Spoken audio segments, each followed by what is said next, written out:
Okay, I'm going to try to be brief so that we have more time for the panelists, but I wanted to start off by kind of giving you an idea of where the idea for this panel came from. It had a lot to do with Coach William Mitchell, who is seated right there in the middle. We're really grateful that he's here. I'm friends with his daughter, Taryn, and I think that our discussion about having him come to BYU started after we had watched a documentary on masculinity in America, and I've heard a lot of good stories about Coach Mitchell as a father and a coach, and as we were talking about the challenges of being a man in America, we were talking about how Coach Mitchell really was a role model for his players and a great man. And so I started thinking, well, how could we bring him to BYU so that we could benefit from knowing him and learning from him? So this is kind of where it came from. So let me tell you a little bit about Coach Mitchell. He was a coach in college, the college level, for 32 years. He was a coach at the Air Force Academy, Ohio University, and Wake Forest University, where he retired. He started as an athlete in high school. He ran track and played football, and then he went on to earn 4 letters in track, 3 letters in football, and was the football MVP at East Carolina University. During his coaching career, he has a lot of achievements. A lot of his players really improved under his coaching, especially in their rushing games, and many went on to win national awards. I don't have time to read all of those, but we're really excited to have his perspective. We're also very honored to have Dr. Leonard Moore here from University of Texas at Austin on this end. He was a great fit for this panel. He is the vice president and a professor of history at the University of Texas at Austin. And in addition to his teaching, which he's done at a number of years, and his administrative work, he's also worked with athletic programs across the country to implement diversity initiatives to help student athletes succeed in and out of the classroom. And so he has a great perspective to offer us today, and we're really grateful for his work. Just a side note, I think it's pretty impressive that he received his PhD at The Ohio State University at the age of 26. And he also has taught at Louisiana State University as well. So, and then we have Dr. Cameron McCoy, who many of you may already know. He's a professor in the history department at BYU. He specializes in U.S. military history and race. He is a BYU alum. He was a former student athlete as well. He ran track and played a little bit of football here at BYU. He received his PhD at the University of Texas at Austin. It's partly why we get Dr. Moore here with us as well.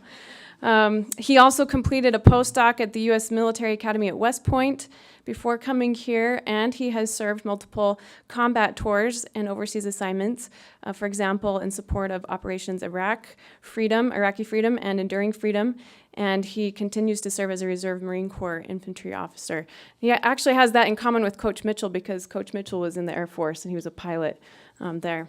So I'm going to turn the time over to Michaela Dufer, who's a associate professor of sociology here at BYU. She is also a BYU graduate, and she earned her master's and PhD from The Ohio State University as well.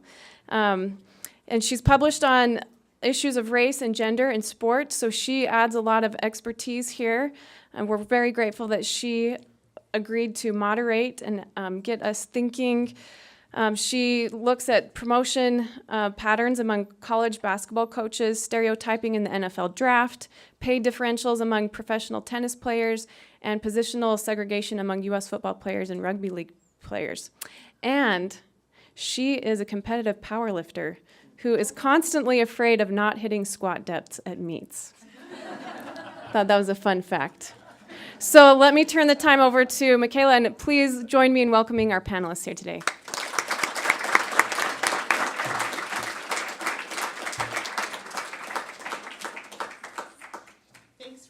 And thanks for being here today. It's really exciting to see the BYU community come out to celebrate Black History Month. Just a quick note for anybody lurking, try and come in. We do have a few seats up front or some overflow in the lobby as well.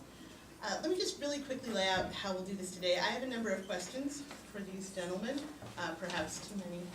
So we'll take those for a while, and then in probably 20 till 5 or so, we'll open it up to audience questions. I assume they will provoke lots of exciting questions in you. If not, I'll have more questions for them.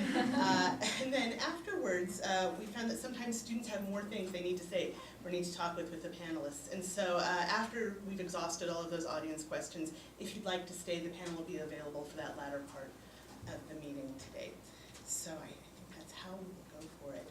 Let me open with a question for all of you, for all of our panelists. I'd ask you, sports often viewed as an upward mobility mechanism for African Americans, a means to get ahead. Thinking historically, thinking today, do you think that's accurate? How accurate do you think it is? Coach, you want to go ahead and start? Well, I think in a way it is, but also I think in some other respects it's a crippling thing because people think that it's a way to get there, but you can go overboard and put somebody at a disadvantage by having that situation where you cripple a young man by talent to his desires in a situation where you actually are not helping him, but you actually harming him in that situation. But it is a way, had it not been for athletics, I would not have been able to continue my education. So it is a way to do it, but it's an individual thing where you have to make sure that you get out of education what you need to get out of, not just an athletic. Absolutely, Dr. Moore? I don't know. I'm just still just tripping out how y'all prayed before things started. I mean, if we did that at the University of Texas, it would be a lawsuit filed by like 4:30. They would be running out of here to the ACLU or to the courthouse. But anyway, I don't know. The question about mobility. I guess the situation where white America has basically created this role for black folks. This is your domain, right? I have to remind people that if in America today, as of February 7th, 2018, you have less than 1,100 African American males who make a full-time living as a professional athlete in America. Less than 1,100.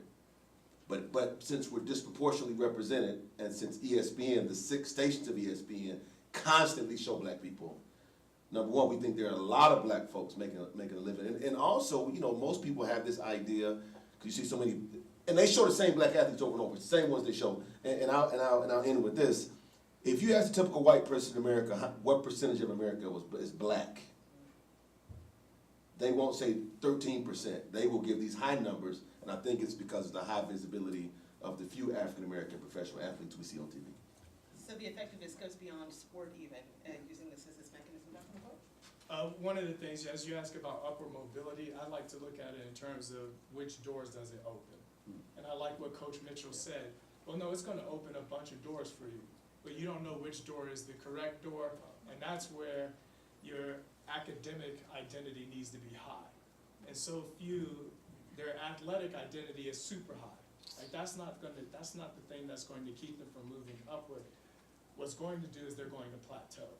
And although it may get you out of whatever perceived ghetto you may be in, I think what Coach is hitting on is the mental, no pun intended, but the mental chains of breaking past that, because we see so many black athletes still fail on a social level despite being moved, despite moving up.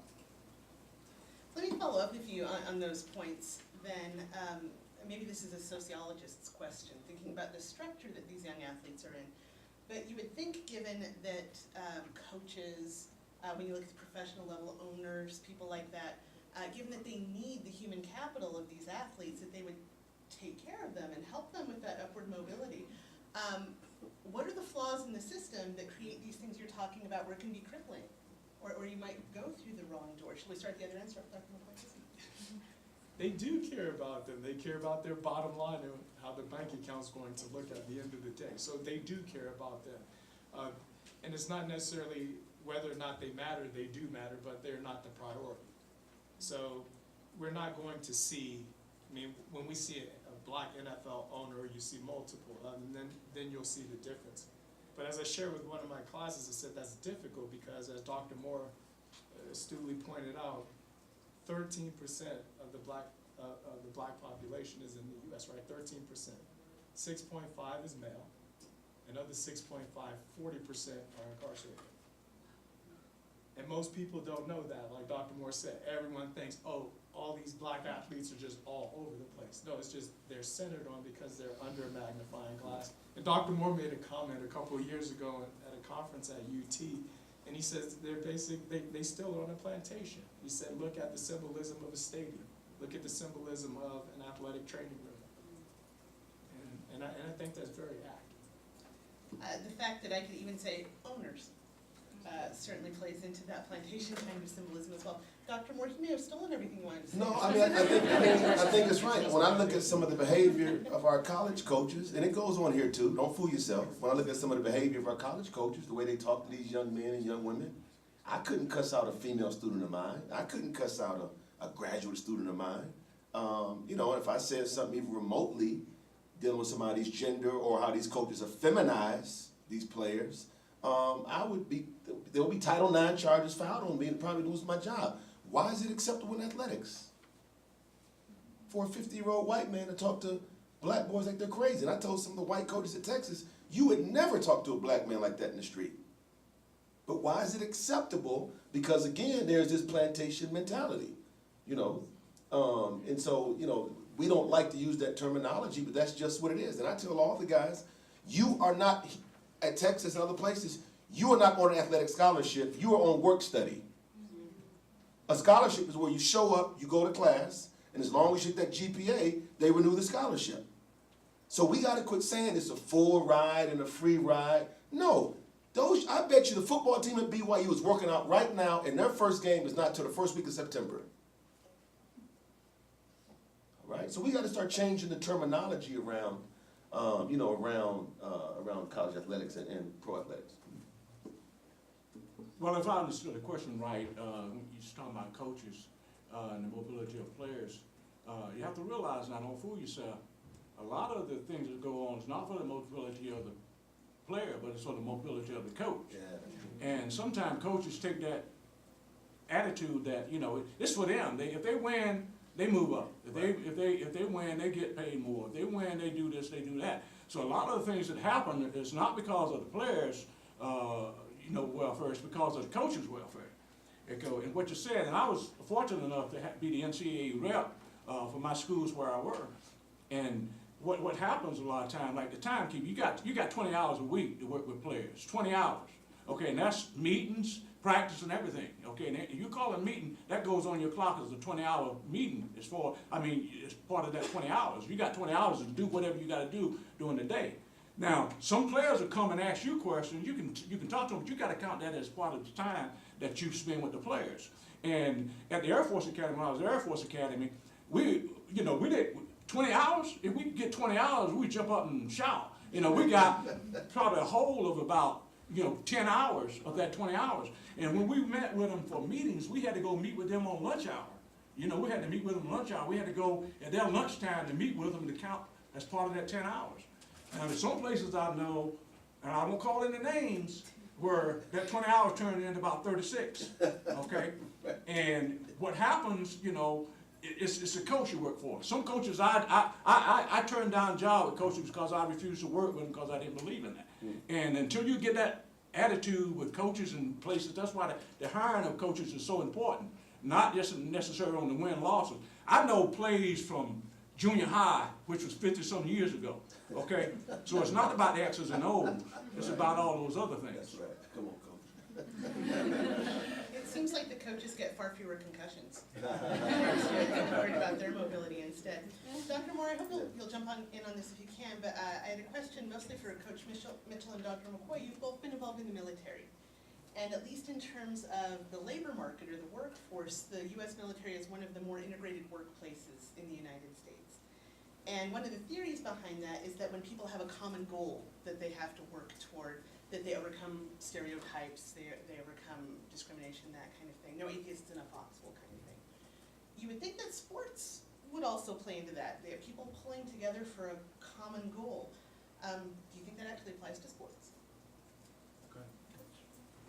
Well, I found too that I go back a while, and I'm gonna take you back a little bit. I'm talking back when I was growing up, in the '60s when civil rights and all was a big deal. Some of the things just starting to happen that was, integration and some things that, I'm talking about the public schools. And in the military, when I joined the military, I joined the military in 1973, okay?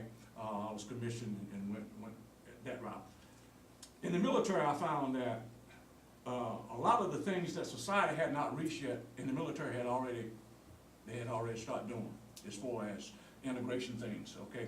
I grew up in a military town in Fairfield, North Carolina, where Fort Bragg is, and the schools, a lot of schools that weren't even integrated at the time, but because of the military base there, the public schools were integrated because the people that came to Fort Bragg was able to come out to the schools, and that's how they subsidized. And so I found that the military was ahead as far as society, as far as integration and some of the other things that were going on was concerned. So that was a good thing, okay?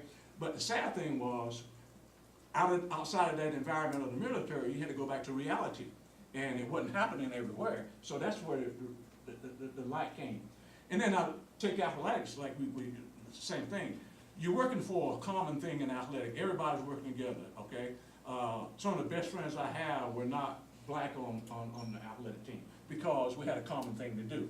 And what I'm saying is that we all cry together, we all sweat together, everything was, we won together, we lost together. It was a common thing, okay? And our group, a lot of, like I know a lot of schools, fraternities and all, they get that, but our group, our fraternity was a football team, okay? We did things together, we played together, we knew each other, we knew each other's families, and so it was a lot closer than the average society type thing. So I think the military and athletic do have the thing as far as a common goal where you're working at one thing. Same in the military, you got a mission to do, and everybody working towards that mission. So you don't have time a lot to be disparate. If I'm in a foxhole and somebody's shooting at me, and somebody comes up and saves my life, I could care less about racial makeup, okay, or anything of that sort. I like what Coach Mitchell said. One of the things is what travels. So what continues to travel, even in the military, despite it being ahead and despite being somewhat of this social petri dish of ethnicities and backgrounds and cultures, is what travels. And no matter what travels is the U.S. population. So even though it may work, still in the military, 10% representation of blacks, 7% representation of Latin Americans. What breaks that barrier down, what I like what Coach said, is culture. So there's a specific ethos that exists in the military where you understand we're going to be a band of brothers because we're unified under the same hardship. So we all survive the same hardship, therefore we are a team. Right? I went through this crucible with you, therefore we are brothers. It somewhat has a 431 BC-ish Spartan feel to it, where you become families and you're forged through this crucible of, it does not matter what you look like. We're in this together. There's a perceived common enemy, and we need, if we're not together, there's a premium on life, right? If we don't work together, we will die. That's it. I mean, and those are the stakes that, in the military that they're wrestling with. In addition to that, you do what you're told, right? Like, you're gonna have to do it, and the military does an excellent job at trying to ensure that diversity is prominent. But also, where you see some of the divide is as people mature and as they get through the military, again, it's opportunities. Because you're still going to find the highest ranking officers will be white. And that is where mobility then shifts professionally. So while it does allow for greater equity with regard to, I work just as hard, here are the numbers, here are the facts, I should move up, you still have, a preponderance of white leadership, who at times can be influenced by where they grew up. A lot of officers who serve, and I hope Coach Mitchell can back me up, many military officers are from the Southeast. And that there's a reason behind that, because people who grew up in the Northeast United States or in the Midwest or California have greater access to, you know,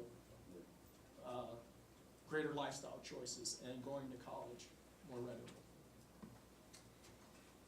That sounds quite a lot like coaching structures as well, so it does sound like that plays out. Dr. Moore, let's start with you on this question.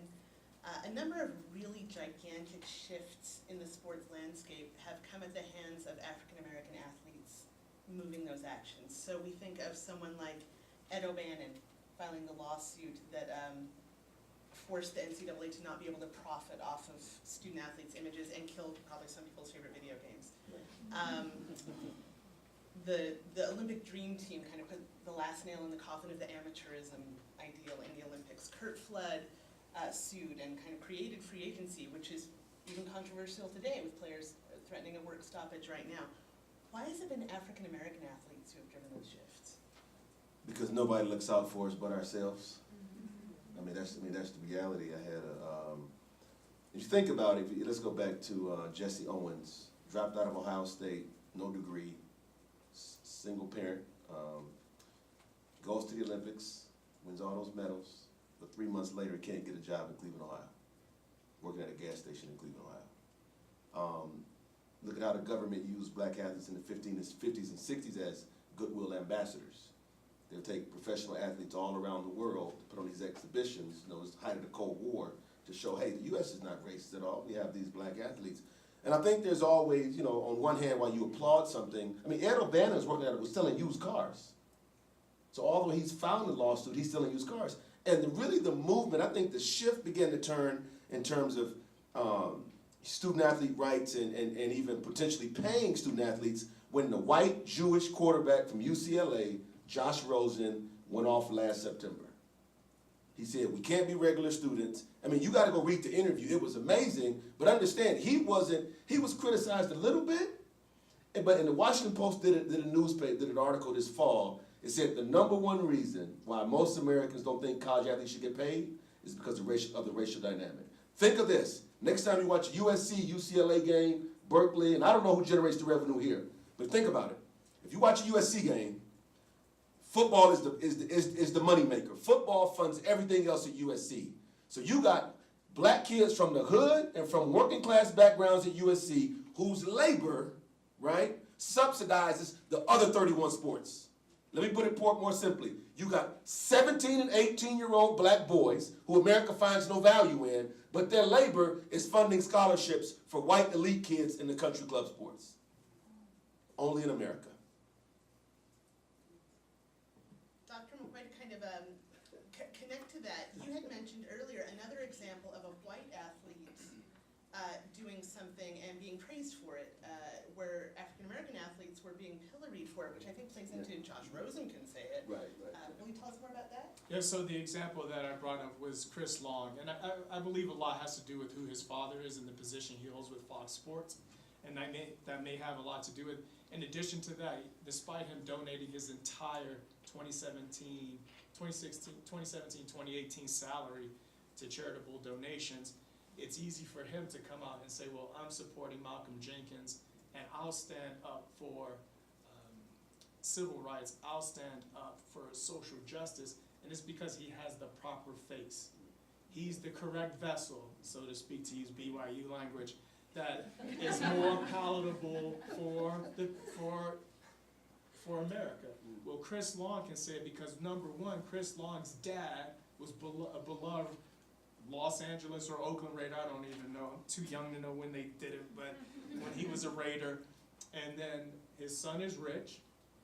His son went to a good school, drafted high, I think 2nd overall pick, if I'm correct. And then he can come out, and because he's donating his salary, well, let's talk about Colin Kaepernick, who donated $1 million and has sacrificed his career, AKA Muhammad Ali, the prime of his career, to ensure that social justice is represented. And yet you have whites who say, we want equality, we want social justice. Okay, well, here's a black face. And mind you, he's biracial. Colin Kaepernick is biracial. So you can decide which side you want to accept. So it's cool when he has a close haircut and he looks slick, but once he puts the cornrows in or puffs out his fro, okay, now that's the black side of him. And so Chris Long is an acceptable face for people to like, and he's very handsome.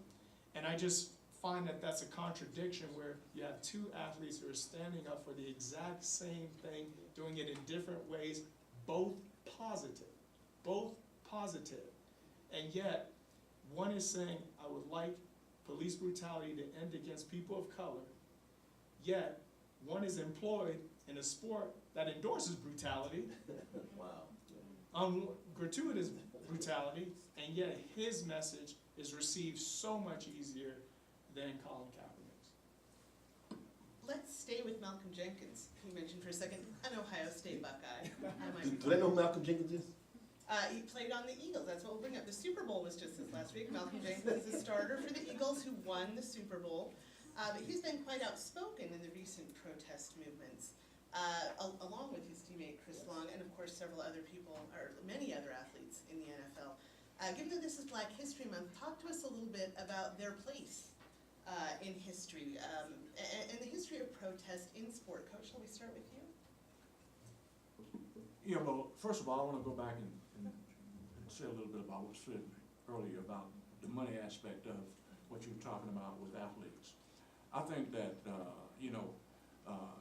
with the NCAA, and we can't forget about the NCAA and the makeup of the NCAA also, because they make the rules, and a lot of the rules of the NCAAs come out from the people who make the rules.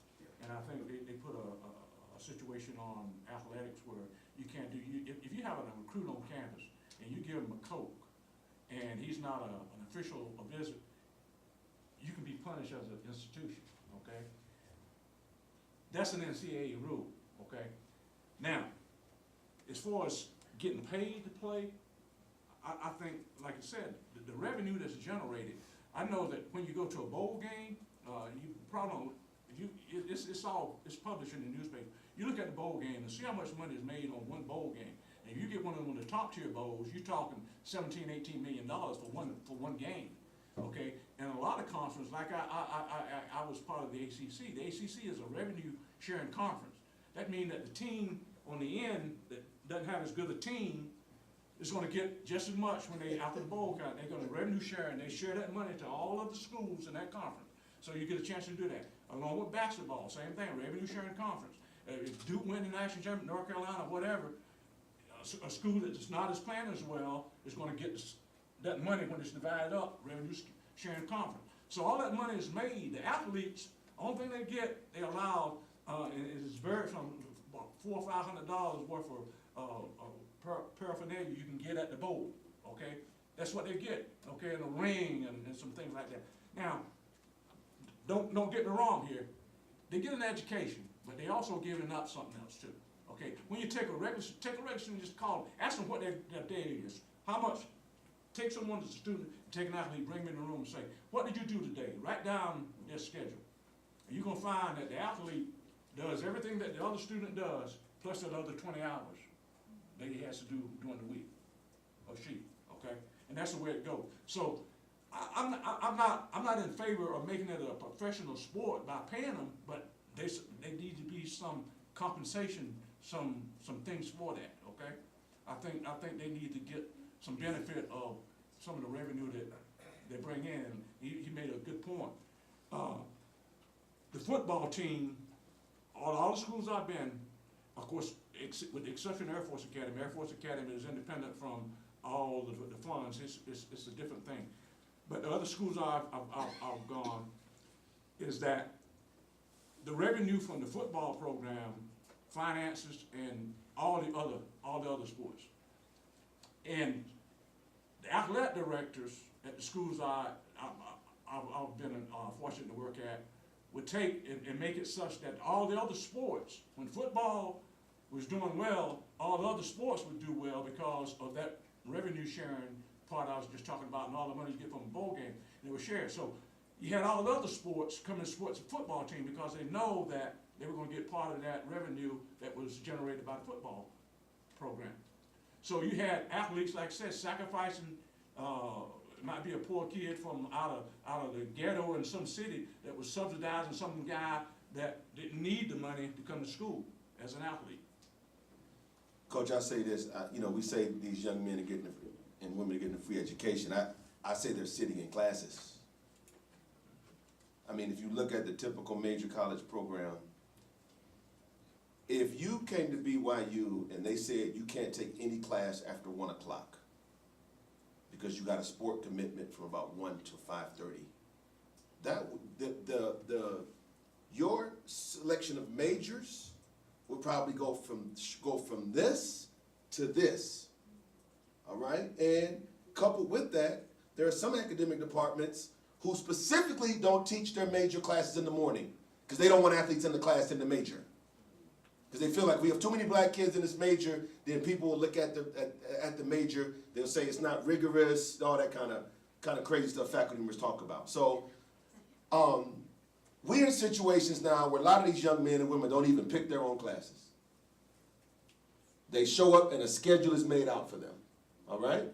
And so this is just, I mean, I taught at LSU for 9 years, I've been in Texas for 11. Now are some kids who are really committed, who are really determined to get their education, can they get it? Yes, but there's a system in place. Because I understand these kids have been coddled since 9th grade.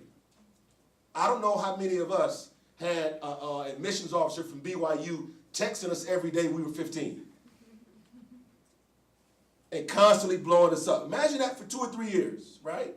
And so these kids in many ways are put on pedestals. I think today is National Signing Day. They're put on pedestals where they're taught to believe that, you know, athletics is my ticket. And so they come to the university with a very small athletic identity.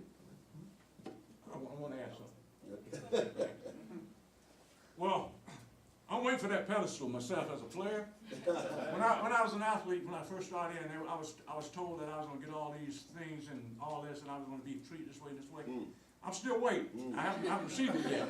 And don't get me wrong, I'm not discounting what he said because it's true at a lot of universities. I just haven't been part of those.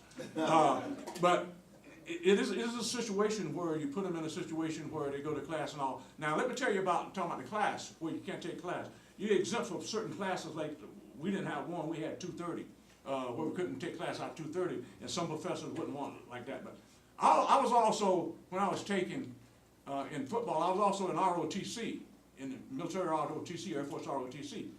Their drills, their class, you couldn't change that. Their classes were at a certain time. They weren't going to move them. Their class was there. So football had to make some concessions for me to go to that military class. So it was either football or military. And if it would come down to two, I was going to take military because I always wanted to fly, so I was going to go to military. So they made concessions for that, okay? And some professors at some of these universities, like he said, will not take athletes. But I've had situations where we wear our leather jackets around on campus, and I got to where I wouldn't wear my leather jacket around on campus anymore, simply because of the way I felt the bias was against athletes. And that's a bad situation to be in, because when you have a bias against athletes, it works both ways. And I stopped wearing my leather jacket just because I didn't want people to know I was an athlete. So I'm glad Coach said that, because that goes back to this place of protest for the athletes. So if they're only on campus, as Dr. Moore says, till 1, and there are opportunities for deeper, more profound degrees is contracted, then what type of place of protest can they make? They're not even eligible to even protest because they're not going to be informed. And then it depends on the campus. How will the athlete protest? One of the biggest disappointments I ever had was when Donald Sterling was the owner of the Clippers. And the black athletes, in their measure of protest, all millionaires, they just turned their jerseys inside out and then threw them in the center of the court. And Dr. Moore and I don't know if we disagreed or we went back and forth on this while I was at UT, and I said, no, they should have stopped playing. LeBron James, he should have come directly out and said, no black athlete will play another game until that man is fired. Don't care about our salaries, we're not playing. Because if we don't play, no one's getting a salary. And I just didn't understand why they just did, that was their Bill Russell, Kareem Abdul-Jabbar, Muhammad Ali, that was their moment. And Malcolm X and that was their moment. But they're not informed. They leave college after a year or 2 years. They have no idea how to manipulate the levers of social justice or how to speak out or protest in more profound ways. That's certainly one way to keep them from doing so, is to continue a system that prevents that kind of education. Let me ask one more question before we ask for audience questions. I'm surrounded by an accomplished, illustrious group of gentlemen here, so I want to ask you about women. You wrote that, we're on the same page. We're living in a time where female African-American athletes are in more prominent positions than they've ever been. Allison Felix was the public face of the LA Olympic Organizing Committee efforts to get the Olympics. Anita DeFrance is on the executive board of the International Olympic Committee. I looked up Serena Williams' wedding pictures. She's possibly the greatest athlete in the world today. I want to know everything about her. Most of what we've been talking about here today are men's sports. Help orient us to the place of female black athletes. Want to start? Well, if we're going to talk about female black athletes, we have to talk about white female athletes as well, and how they're positioned. Lindsey Vonn is positioned higher than Serena Williams. Come on, man, that's right. How is that possible? Anna Kournikova, who's the other female? Yes, Maria Sharapova. Wait a minute, I have a woman who's going to go down simply as the greatest tennis player, male or female, greatest tennis player. I mean, she's up there, her and Roger Federer, king and queen of tennis. And yet, I'm seeing more advertisements for Maria Sharapova, Lindsey Vonn. They are not winners, not on the same level as Patrick, who never won a race. Yes. You know, yeah, at least like NASCAR, she hasn't. And I look at that, but also I like that this is race and sport. I do want to point out something. I had a conversation with a white female track athlete on campus, and they said many of them have to deal with even the same stereotypes, right? So if I'm tall, thin, blonde, one, I'm probably not smart enough. Oh, but I can run cross country, or you swim, or this or that. The same thing, I want to be very clear, the same thing happens on this entire spectrum. It's not just limited. But for black female athletes, the structure ends up being built around basketball. Typically basketball, and it's like, we had some black female swimmers at UT and A&M who were very good, and they're like, wait, you swim? Wait, and so I think that when it comes to females, and Dr. Moore can talk more about this with his experience with the women's basketball team at UT, but I just noticed that I think I've seen it work both ways, where the women come to each other's defense a lot more than the men come to other men's defense, and I'm jealous of that the women have it down and the men don't. And I think it's the pressure of having to find large monetary contracts where women know, all right, right now we're still working through it, we still need to be unified. And so that's where I hope that didn't take away from what you were asking. I think that it's very important for us to understand and to situate properly, because women can coalesce much easier. Intersectionality. Coach, did you want to go ahead, and then Dr. Moore after that? Yeah, I always want to say something about, you can't, whether you're talking women or men, you can't get away from the racial aspect of it. That's true. Okay, it's going to be there. I go back to a while back when Tiger Woods was playing, and it was the Augusta Golf Club, okay? And Tiger, at one time they wouldn't allow blacks to play in that club. And when Tiger got there, he played, and then they had a thing where they wouldn't allow females to play. So when Tiger got to play there, then he was approached by females, some females, to say, speak up for us. And it was white females, speak up for us for not being able to play at the club.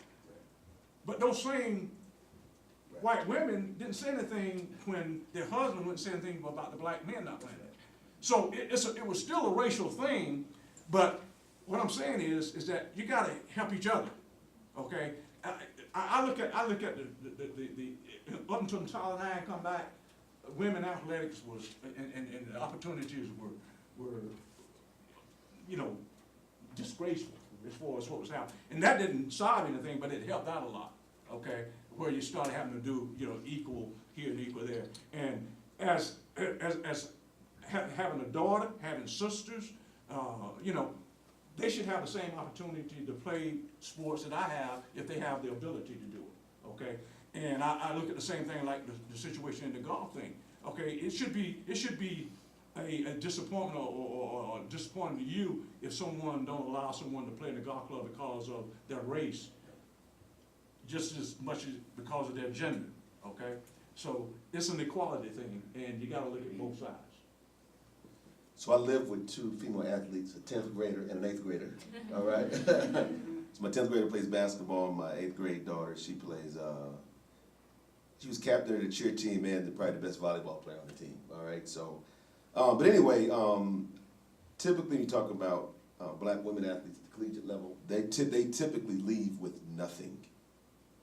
And what I've seen is that, take the same basketball team or same volleyball team, is that, you know, a white girl with blonde hair who's been a volleyball athlete her whole life, she can let that hair down, go get that hair curled, and go get a job. Wall Street, Silicon Valley, oil and gas, Capitol Hill, somewhere like that, you know.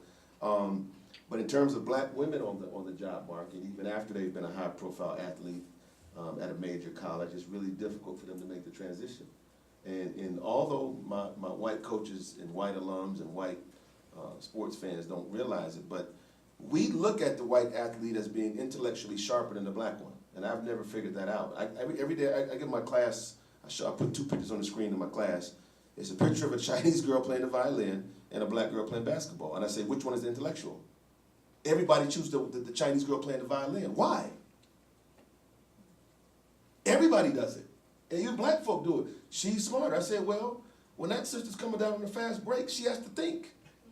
Am I going to do a crossover? I'm going to go behind my back. Am I going to finish with my left? I'm going to finish with my right. I'm going to go up under the basket. I'm going to dish it off. What am I going to do? You know what I mean? But and typically in the female sports with black women, particularly some of them who present themselves more masculine, you typically see that with black women and not white women. And that carries over to limiting their professional opportunities when they are done. I wish we had a million more hours. I'd love to ask you more about what you just described with that stereotyping for things like racial, positional segregation, issues like that too. But let's let our audience, that's a seated question. If you want to ask that right away. We have, for anyone who's interested, a microphone over here right in front of the world map. If you want to ask a question, if you would please hop up to the microphone. If you're a student, if you would introduce yourself and tell us your major. If you're a member of the broader community, just introduce yourself and let us know that. Any questions?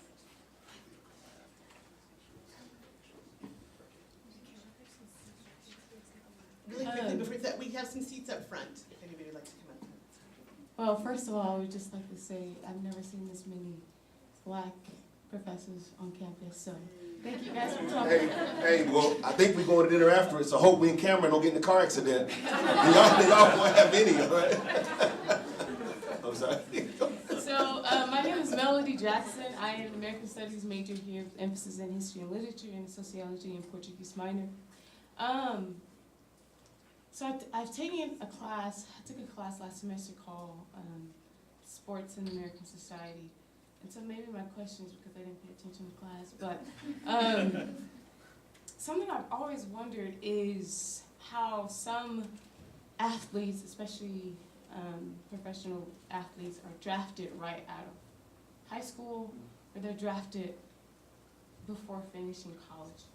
And my question is, do you think by allowing these athletes, especially black athletes, to become these professional athletes before receiving an education, do you think that is a calculated decision to hinder black intellectual progress, or maybe it isn't, since you said that they don't really get an education in college? Like, how does that help? Does that hinder black social mobility in America?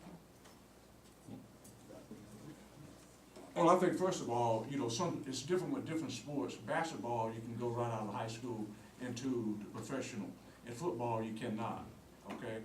And they made a rule that you can, and now in basketball, They looking at changing what you can do. I think Kobe Bryant was one, LeBron was another who went right out of high school into the NBA, okay? Now, my thing on that is like anything else. I think you have developments, you're ready for certain things at certain times.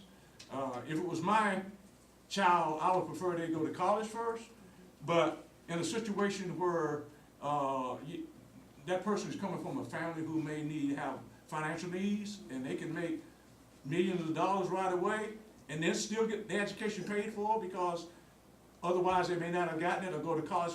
I don't have no problem with that. But as a whole, I wouldn't push that. I would like to see them go to school first and get into it. And because, not only because of the educational part of it, but because of the maturity part. I mean social maturity as well as physical maturity. They need both those, and I think by having their college experience and doing those things, that would allow them to get some of that experience they need. But I wouldn't say, I would make a rule so you can't do it if you're ready and there's a need there.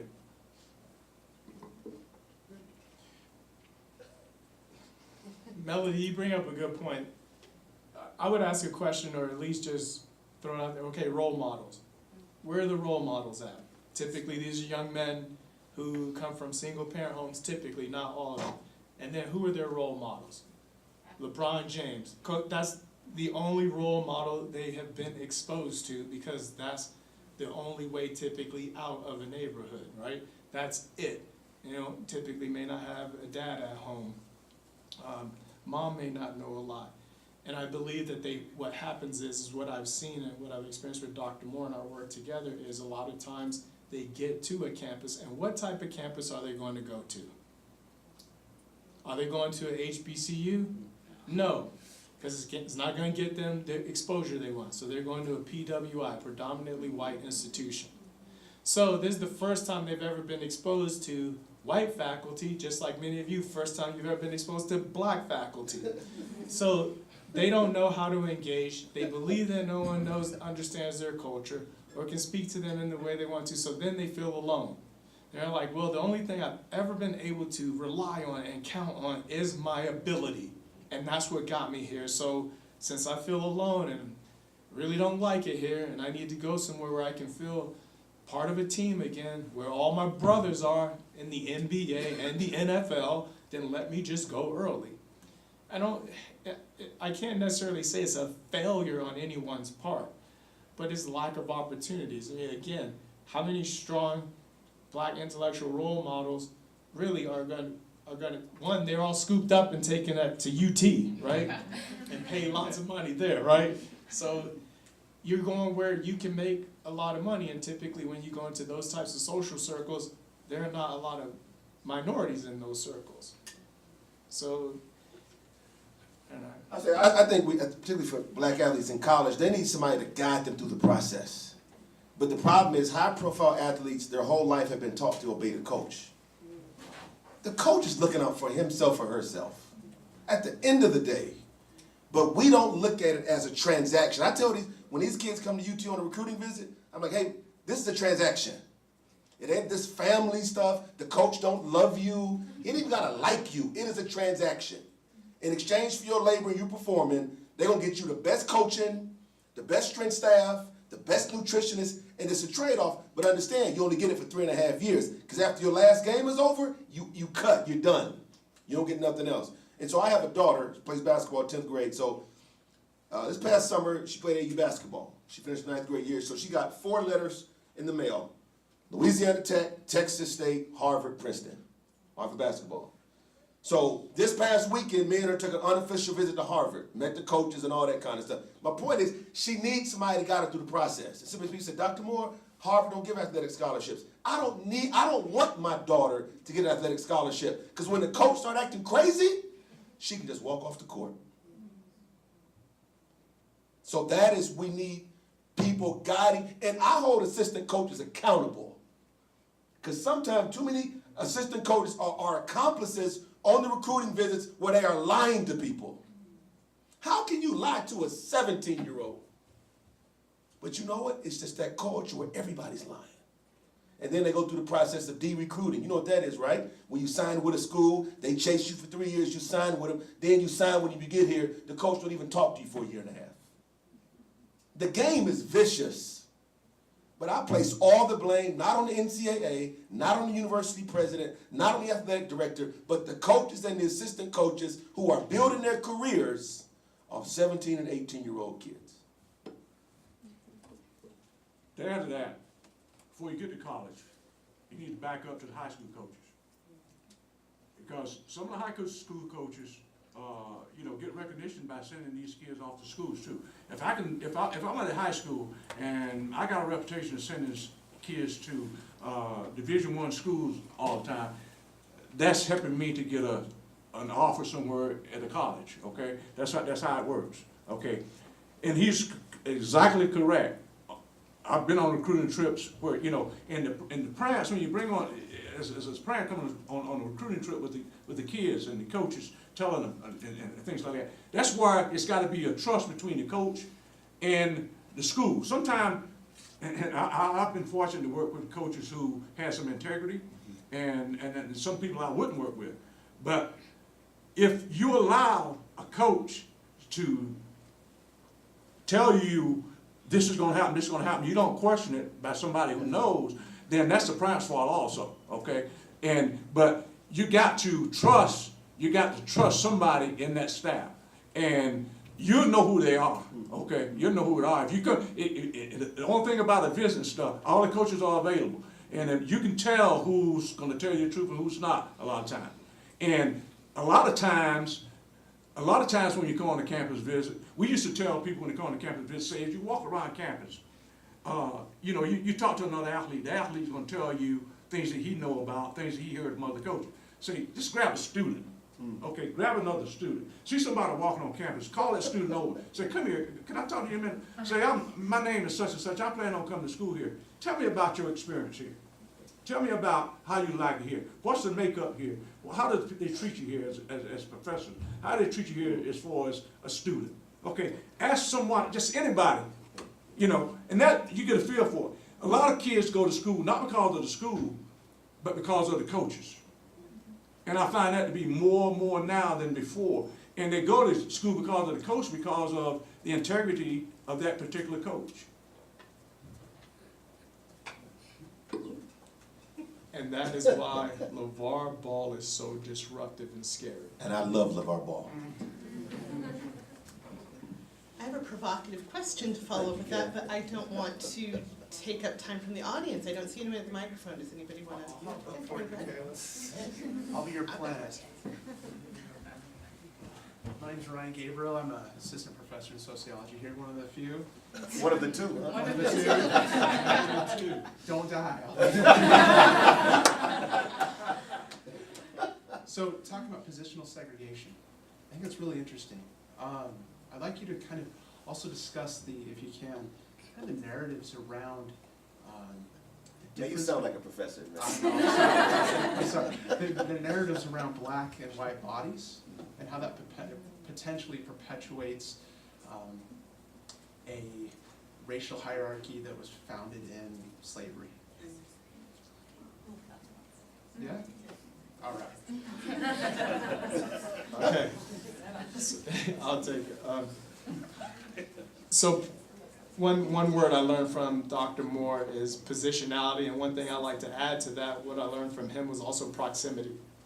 So what's the proximity of black athletes? What positions are they actually in? So cerebral. When I say the word cerebral on a football team, tell me what image comes to mind. No, I'm asking. If I say Marshawn Lynch, do you think cerebral? What about the quarterbacks? There we go. Who said that? Me?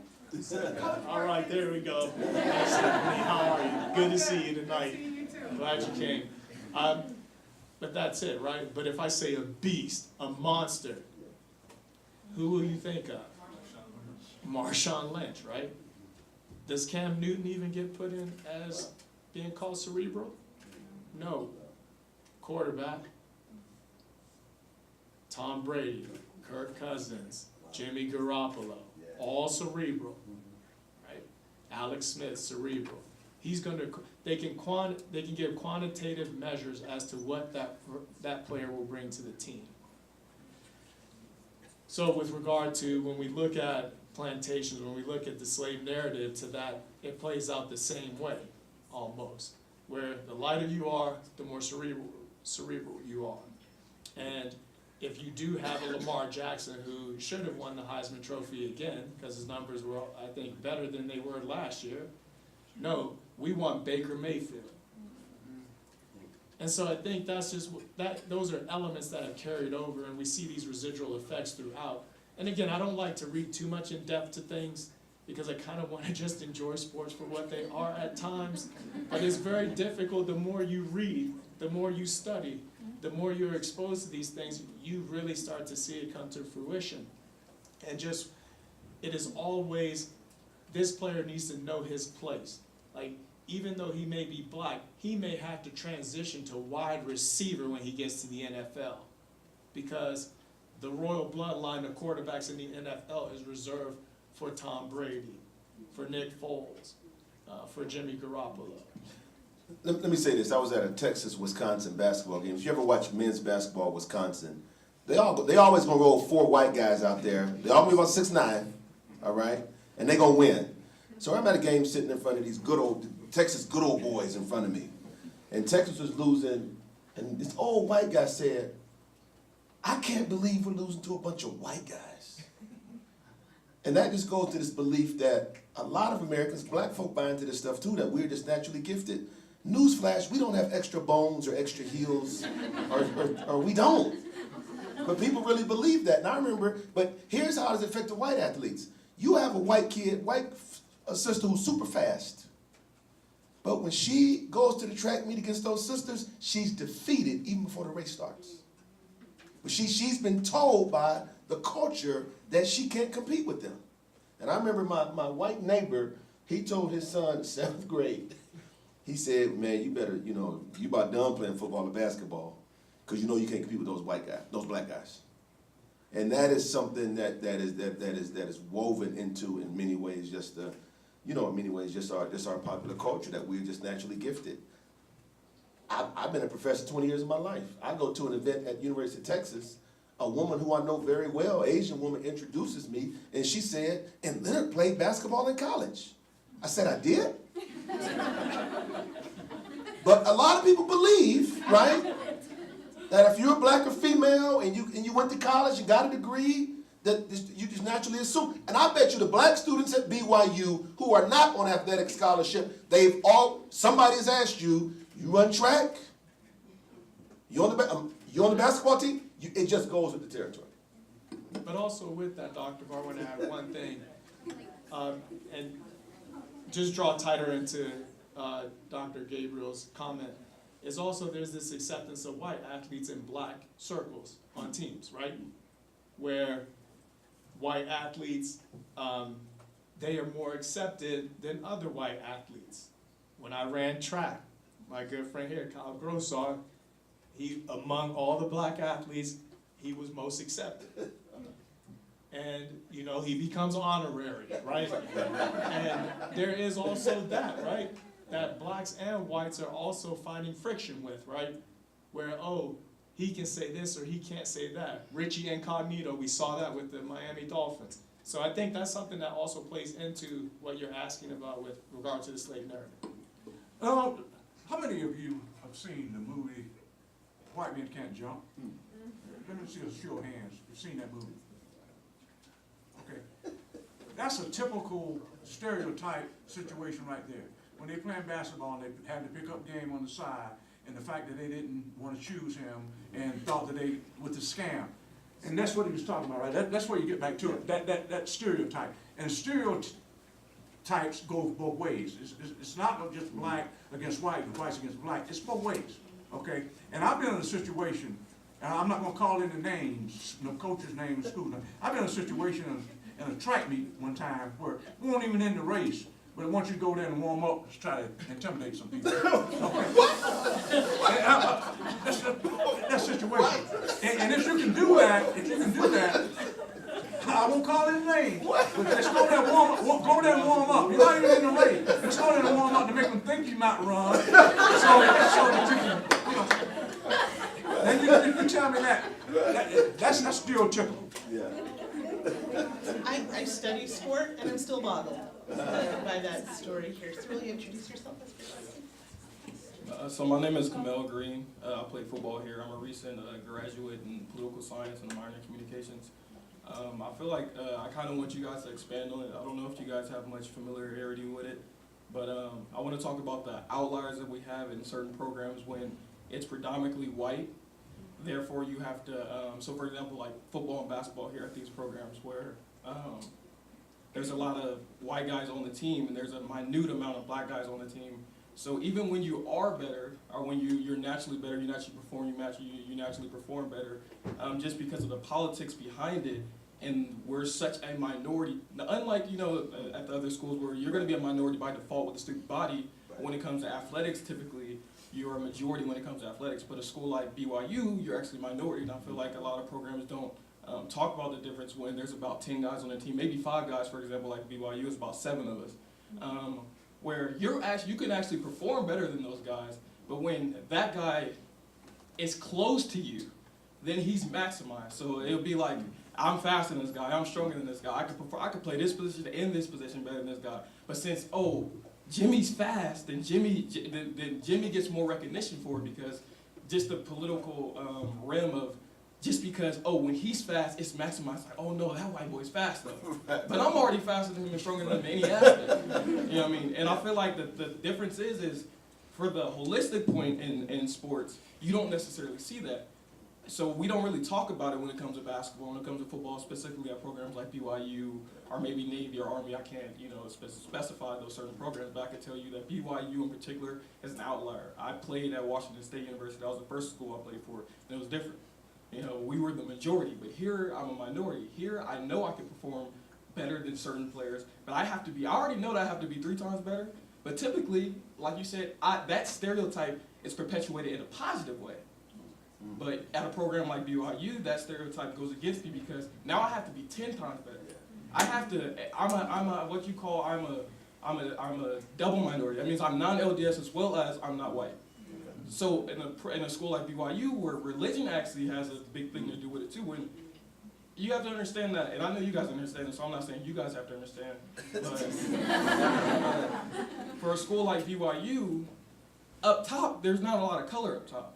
When those guys go on missions and they come back, who wants to see me playing? They don't know me. I didn't go and represent the church for 2 years.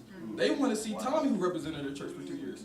So if Tommy is remotely close to my athleticism, Tommy's going to play. So then people go, why does BYU not have a lot of black people on the team? So we need to talk about the reality of things as the outliers here at BYU are at programs where that stereotype that is positive is actually perpetuated in a negative way. So if you guys can explain that. I think you answered it. You answered it, right? You're not LDS. Again, you're not the right vessel, right? You didn't serve a mission. So one, I can't use that to say, look at how good he performs because he served a mission. He went 2 years. You didn't go 2 years. How is he still better than him? So that plays into scriptural references with the word of wisdom in Mosiah 4, which you have to be concerned with. In addition to that, don't fool yourself to think that last names don't play a big part, and that has to be highlighted. That is a reality. It is not a criticism. It is a keen and acute observation on my part. So you left. You did the Lord's work. You're at the Lord's University, and therefore now you're performing almost at the same level as somebody that didn't even go on a mission. So of course Johnny's better, right? And Johnny's going to get picked over. I think you answered it. You answered the question. Have you ever heard of the term stacking? Okay, I'm going to go back a little bit, because when I went to school, I was in a similar situation, take away the religion part of it, okay? But there was a concept called stacking. And when I went, there was about 5 of us, okay? And the 5 of us was better than anybody on the team as far as ability is concerned. but we were stacked. What I mean is that the guy that could start at another position was behind me, okay? The guy that could start at this position was behind the other one, okay? So he was the second place. If I was first, the other one was second. Likewise on that, they call that stacking. And they stack it for his ability sometimes, so you're not getting as much exposure and getting much playing time. They do it based on ability. They also have other ways to do it on other things, okay? So I think you got caught up in that a little bit too, you know, and us coaches, as a player I was stacked. I was stacked, but I've seen it as a coach too, stacking, and that's a bad thing. Let me say this. First, I want to applaud you, man. I appreciate you. And if you want to come get a PhD at the University of Texas, we'll pay for it. No, I'm dead serious. I'm applying to Texas for law school, so. Okay, all right, okay. Now, I ain't got no hookups at the law school. We can pay you, but anyway, here's the point. What you described is what a lot of black professionals deal with in the corporate setting and in the academy. If I were white, I would have been the university president 5 years ago. Do you know what it's like to go on an interview for a job you're overqualified for? And the first thing that comes out of their mouth, why do you want to come here? You know, I mean, the crazy things that have been said to me, and I'll mention the school, unlike Coach. I was up for a deanship at Michigan State about 4 years ago. I'm sitting up in there, it's about 8 people, and one older white guy sitting in the back, and he's just staring at me the entire time. They didn't say anything. And they said this guy had been a part of every major administrative search Michigan State has had in the last 25 years. And he's thinking the whole time, how is this young brother going to raise money from white people? So for me to get where I am, all right, we have always had to be 2 and 3 times better to go half as far. That's just the nature of the game. You know what I mean? It ain't fair. It ain't right. And so people say, you got your PhD at 26. I've always, tenured at 30, I've always had to be ahead of the curve. And it's funny because even I was to a faculty senate meeting. I'm a vice president of the university and a full professor, endowed professor and all that. I go to a faculty senate meeting. My white colleagues in front of me think that I'm an assistant basketball coach. And do you know what it's like to go to meetings with other administrators? You sit in a meeting for 2 hours on a Monday. You see them next day on a Tuesday, and they don't even recognize you? It is my life. You hear me? And last story, I was a professor at LSU. I went one day to check some books out. And for whatever reason, you, as a faculty member, you can check out books for the whole semester. Why you would need a book that long, I don't know, but they'll let you do it. So I go up there. I may have on jeans and a shirt or something. So the student swipes my card. She says, "You a faculty member?" They told me I was. She said, let me go get my manager. And so we talk about this term microaggression. I deal with it every single day, but I don't let it stop me. And I don't focus on it, you know what I'm saying? So brother, what you just described is my life. We got some assistant coaches in here. You notice that black assistant coaches, they never get head jobs? It's always a lateral move. They always go do the recruiting for the white coach. Always. They always pigeonhole them as the recruiter, right? Because that is their role. You take care of the black kids, but they never get promoted up to head coaching jobs, all right? So. I want to add something else too while you're there. I want to relate you a little story. I'm going to take you back a little bit. And when I was in the military, we were talking about the military earlier. If you look at the roster, when I went through pot training, a minority, a black, never finished last in his class. Wow. Never finished last in his class. I'm going to tell you why. You say, well, that's good. I'm going to tell you why I never finished last in his class. Because if he was in a situation where he was going to finish last, he was gone. He was washed out. They wouldn't take you. So you had to be better than the next guy. And that was a good thing because in my preparation and things, I felt I had to be better. Okay, you shouldn't have to be better. You should be like everyone else and get the same thing. But you felt you had to be better. I had to be better than the next guy, because you never saw an African American or anyone finish last in his class in pilot training, because he would have been washed out if he was in that area. You understand what I'm saying? You don't have the luxury to ever take a break, ever. I deal with it in the Marine Corps, same thing. PhD, 2 master's degrees, bachelor's degree. And I have my peers who barely have bachelor's degrees, and I'm worried about getting promoted. And they're like, nah, I'm good. I had to graduate with distinction at every single professional military education school I've gone with just to make sure that I would not get passed over. That's it, yeah. And brother, we outperform to minimize the politics. So when you outperform, you know what I'm saying? You gotta outperform. So it's just clear cut. They can't even. You know what I mean? Okay. I want to ask something else, but not that. But I want to talk. You was talking about assistant coaches going from assistant coach to head coach, and I've been fortunate in the fact that I've only gone for one head coaching job. But what I found out on the interview, and I've gone to several years ago, I've gone to things like this where I went to NCAA meeting with minorities to talk about hiring and that thing, and I went to one in 2006, the same thing. And you find that the same things that happened in 1980, we were talking about the same thing in 2006. And the same things that was happening then was happening and still talking about the same thing. Now, here's what I found on an interview.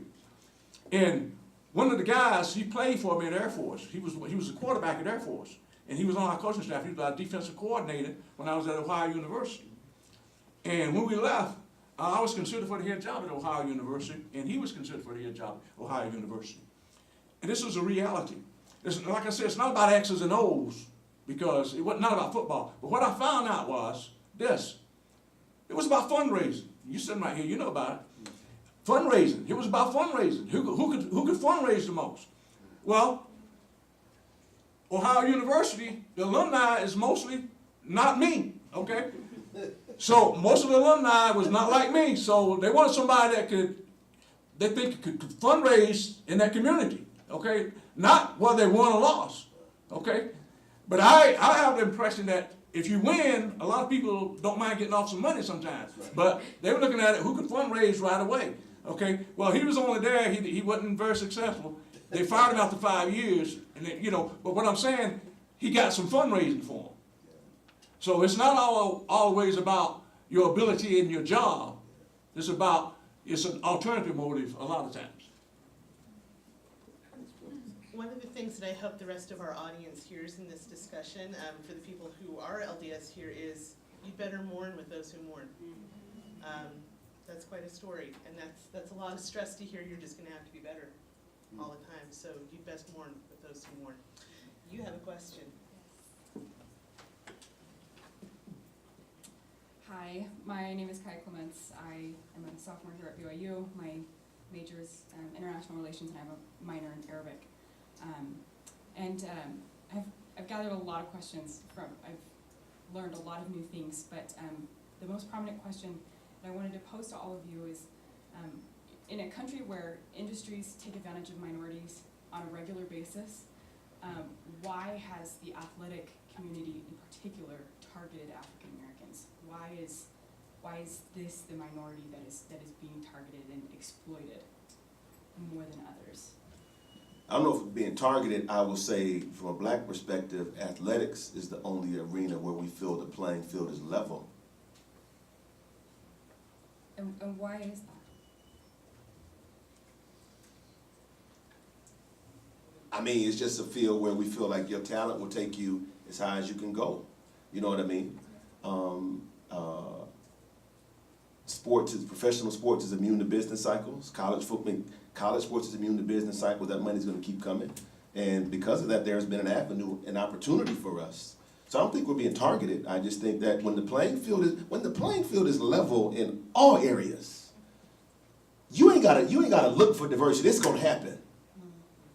And so I'm at a university of 32,000 people who love the Lord. Nobody's ever wondered how you only got 2 black faculty at a student body with 32,000 people. That's never brought up.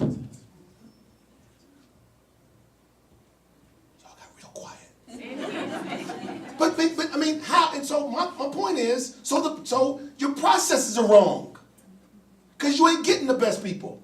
Because if you were getting the best people, it would be diverse. But we don't want to question our processes because we haven't, I mean, I am blown away that them two and that's it. And so it's never discussed. It's never a part of the agenda for people who say they love the Lord. There's one more here. Oh, three. All right. All right. He came out of the closet. I'm one too. All right. I'm sorry. Now, adding on to that, you have a situation where, in recruiting, when we would get a recruit come to campus, with the parents, one of the things they would ask, one of the first things the parents would ask, especially the African American parents that would come to campus and ask, one of the first things they would ask, they want to know what the ratio of the faculty was. And once that started happening, you could see the rip through the athletic department of how things started changing, because they were losing out on some great athletes because of the makeup of the faculty. Okay, when I was at East Carolina, and I went there back in '68, so you weren't even born then. But back during that time, it was about trying to get the integration and all. They was trying to increase the minority faculty at East Carolina. So they had a thing where you had to have so many. You know, it wasn't affirmative action, but it was trying to increase the faculty. So to satisfy that, what East Carolina was going out, they were going out and say, okay, well, we're going to go out and try to get some minority faculty. But what they would do, they were going like asking somebody with tenure at Harvard to come over to interview for the job. Now, you know he's not going to leave Harvard to come to East Carolina. So they said they satisfied their requirement because, but that's not right. They were going around it, you know. You know what I'm talking? Yeah, and that's the way it is with athletics too, and the fact that and when they start asking the question, the athletic director a lot of times at those meetings, when that started happening, and some of the kids, we lost some of the kids because of that ratio, and they know that, and a lot of athletics, we say athletics help to finance other athletics. Some schools, athletics help finance the whole school. Okay, the budget for athletics, what bring in is higher than the endowment that the school has. So that was a revenue stream too. So they didn't want to lose it. So they started talking about that. Very quickly. Nothing on this campus will change until the 86% of the white students start to say something. Yes. That's it. That's the answer. Yes. If you're trying to figure out how to, until the 86% start raising their voice and saying something, it's not going to change. But you all are comfortable in the myth. Yep. And that's it. You all are comfortable. It doesn't affect me. I hear that all the time in my classes. It doesn't affect me. So you don't do anything about it. I challenge all of you, write a letter directly to the president of the university, Kevin Worthen, and say, why is this not this way? Or I would like to see more diverse faculty so I can gain more, so when I step into the real world, it's not the first time I'm dealing with a Southeast Asian as my boss, and I've never heard a different accent in my entire life, and so I quit, and I go back to Utah where it's safe, and don't grow anymore. I want to say something. I want to say something else too. The thing that impressed me, talking about the faculty, when I was in school, I was in a sociology class. And the professor teaching that class was a lady named Dr. Wong, okay? An Oriental lady. And she and her husband both was faculty. And she came there, and on East Carolina, they had a nursery for the faculty, okay? And all the faculty could take their kids over to the nursery. And, you know, and it was paid for by the university, and it was a good thing.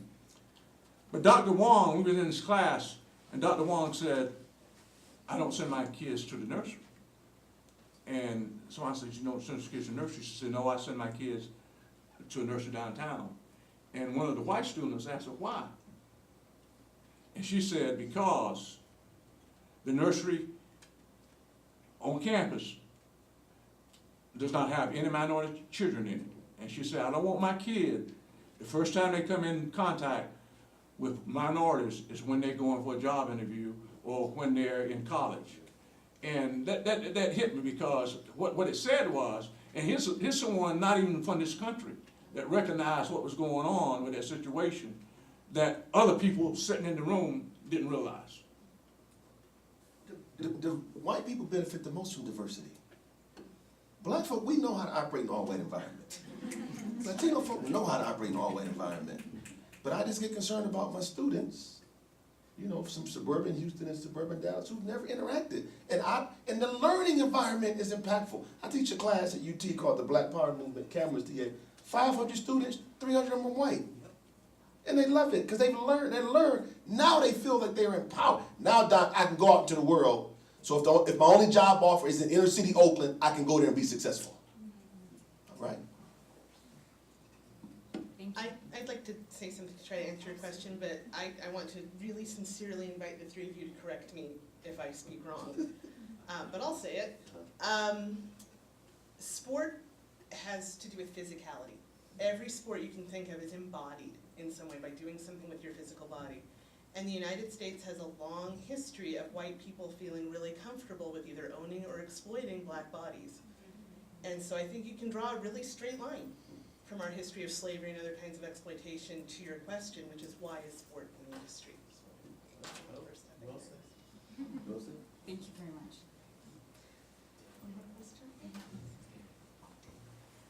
Hi, my name is Daniel Robinson. I am a pre-accounting political science minor. Just to keep my question nice and short and concise, I just want to hear you guys' precise policy descriptions on what can solve this problem. I feel like most of what we've done is outlining specifics, personal stories, and describing how they could be solved. But in a general sense, if I was to become a policymaker in the future, what can I do to solve the problem that's not cultural but is institutional or governmental in nature? What problem are you talking about? Just the problem of race and sports, what we've been talking about. Want to be just a little broader?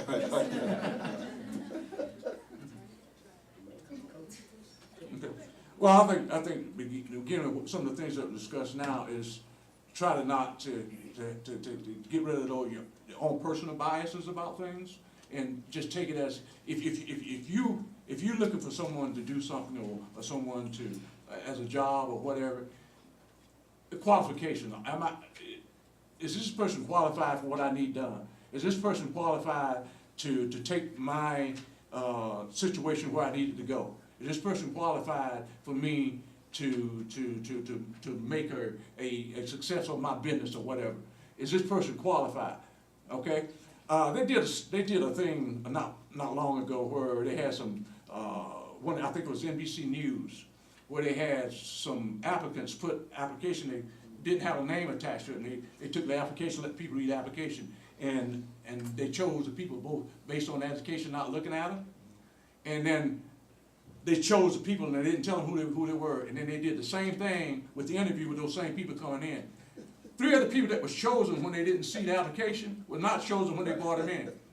Okay, so those things, it's up here. So I think you have to look within, and then when you look within and work with the things within, then I think you can look out. So one thing I share with my students is, we got on the topic of affirmative action, and I shared this earlier with the panel, and I shared it with Dr. Hatfield. I said, I will hear a lot of black people say, I don't like affirmative action. I will ask, why not? Well, because then it's a form of tokenism. I was just brought here just because, or people say you were only brought here just because. And I say, well, no, you end up proving your merit. So you're gonna validate positively or negatively what people think. And I said, don't eschew affirmative action for women either. I said, because for centuries, 400 years, my skin color worked against me. Why am I not allowed to have it work for me now? So if it worked against me for 400 years, give me 400 years on the back end for it to work for me, and I willingly accept it. So I think when people can see that, like yourself, because you will be successful, you have to think more broadly. Because black people don't shut down white people. We want anybody who's qualified, who understands, and has a global vision, right? And I know Loki Mulholland brought this subject up, right? He said the Church of Jesus Christ of Latter-day Saints, whites are the minority. He says, so how is it the flagship university of the school doesn't reflect its global population? And these are things that we have to push for. It's like, you know what? If this is the flagship university of the Church of Jesus Christ of Latter-day Saints, we need to push for it to look like its global community so we have a global face. In addition to that, don't feel like you have to come out with statements to justify where you stand when it comes to racial issues either. You don't have to tell people that you abhor the idea of white supremacy. People should know that because you're a church. Come on, man. Why do you have to say that? And that's what we need to get away from, like this defense mechanism where people feel as though I gotta defend this, I gotta watch out here, I've gotta watch out there. Your practice, your policies should reflect that of who you are through humanity. So they should be that way. Your policies and practices should be your so-called doctrine. It should be very evident. And I think that's the struggle, Daniel, is people cannot do that. Because again, like Coach Mitchell said, there's special interest groups who have specific agendas. And those agendas cannot be met with a black face attached to it. Let me ask one question to tie us up before we go into our breakout sessions for just a few minutes. This might be some of what Daniel was trying to get at. We've outlined really serious problems here and progress that still needs to be made. What's one thing you can think of to be hopeful of with the state of African Americans in sport today?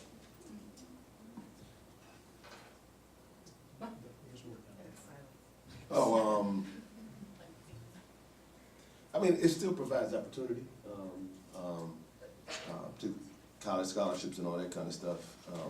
But I think, just back to his question, I think we need white allies. And for the women in the audience who are real big on women's issues, we need white women to speak up for black women. It never happens. It never, the feminists didn't say nothing to Trayvon Martin's mother, Michael Brown's mother, nothing. And so sometimes white women say, what about women? Well, I remind them, black women are women too. But white women carve themselves out, you know, a different space. When's the last time you seen white feminists speak out for black women? Complain about the place I work at doesn't have enough African-American women here. They never do it. So that's what I would ask the women in the audience. Understand the concerns that black women have, and as best as you can, be an ally for that. Yeah, and it all starts at the top. It all starts at the top.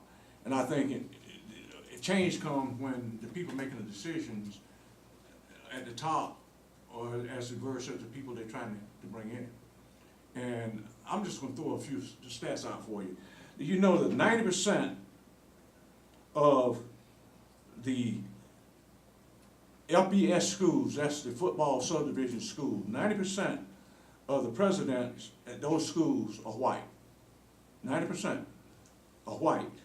And of that, 72% of those are white men. That's not to say that the other percent is African American. That says that the other percent are non-white. Okay, so it starts at the top. And to get in in a situation where you got to have decision making, it got to come from the top. Athletic representative from the school. It's a faculty representative. Faculty athletic representative from the school. All schools have it. Do we have any athletic faculty representative in this audience? There's a faculty member that represents the athletic department with the NCAA and other means. It's like a liaison between them. And it's a liaison between the athletic department and the faculty is what it is, a representative. Well, 87% of those are also white. Not to say that it's a situation where, and that's a volunteer thing, so I have to look at it, but that might represent the faculty there also, the percent-wise, okay? 100% of the commissioners in the conferences are white, 100%. So if the commissioner making decisions about the conference, the president making decisions about the schools, and then athletic directors and all, you know, you gotta have some change there before you get some change below. You know, and so it's starts from the top down. And you got, you know, until I don't like to cite personal things because sometimes they say, well, that's your problem, you know, but in a situation where you got something, it's gotta be, in a football team, when we have, you know, a situation, it can't, if we got a problem as far as the minorities on the football team, then the white guys on the football team gotta stand with us. If they support the football team, if it's something like that. The thing that's happening right now with Kaepernick and that situation, and trying to change it to, it really hurts my heart to try to change it to the fact that it's downgrading the military and them patriotic and all that. I'm a military guy. I was in the military for 20 years. And I thought that's what I was fighting for. Wow. I thought when I went to war and when I was fighting, that's what I thought. I thought I was fighting for his abilities to protest something in a country that's free. That's what I was fighting for. That's what I went there for. So I don't look at that as downplaying the military. Okay, I look at that as a right, what I went to fight for, and I look at. I'm proud of the military to be part of that, to have him to have the right to do that. So you have to look at things a different perspective sometimes, and until we all, as a society, decide that this is the way we want it, it's not going to change. We as a society got to decide that this is what we want as a society, and that's talking together. And don't get me wrong. Don't get me wrong. There's just as much. Bigotry is on both sides. Okay, and prejudices and misconceptions and stereotypes on both sides. But we gotta talk about this. If we don't talk about it, it's not going to happen. It's a shame now in 2018, race relations where they are now is not a whole lot. We made some progress, but you would think from when I came up in the 60s that now the conversation will be changed a lot, but it's still much the same. Hope. That's a heavy word. I've only seen institutions, organizations, and people change under two circumstances. When they get boxed in or it hurts their pocketbook, as my mother likes to say. I'm hopeful that institutions get boxed in where they have to change. I'm not hopeful that, there's little hope that it will just happen. And hopefully conversations like this spread the same way when Coke came on campus. So I only found that is when things change, and you can, I challenge anybody out there, please let me know if there's a third. I only know of two. I've only seen it work every single time. When you are boxed in and when you know your finances are going to suffer, do people respond? When you boxed in, reputation's on the line. And then you know money will quickly fall. And Cam, with the money piece, I remind my students that sometimes it's not racial progress, the business model has changed. Yes. Yes. And that's it. It's just we are becoming more and more savvy about economics and how they play into society. And typically, I was asked this question by Dr. Moore during my qualifying exams. It's like, do you think it is more based on race or socioeconomics? I don't remember what I answered, but I passed. But that's what it comes down to. People are eventually, institutions will be boxed in and will have to change. And we've seen that throughout the South, especially in Charlottesville, Virginia. I hope you'll all be boxers in. I hope that you'll do that and take that up. As you celebrate the rest of Black History Month and as you watch the Olympics, which are opening this week, I hope you will pay attention to Shawnee Davis, who was the first African-American speed skater for the United States and who's definitely a medal threat. I hope you'll pay attention to Elena Myers-Taylor, bobsled pilot, and look for Mame Baini, who is the first African-American woman, female, I should think she's 17, first African-American girl to make the short track speed skating team. Honor the people you see in these other sports as well. Honor the people you see in the sports you're used to seeing African-American faces in. We do have a few more minutes if you'd like to come up afterwards and talk with our panelists. We do need to feed them. So if you could come up and talk to them until about 6 o'clock, and then we could take and feed them. I think you'll agree with me that we've been incredibly fortunate to hear these voices here today, and I hope you'll join me in thanking Dr. Moore.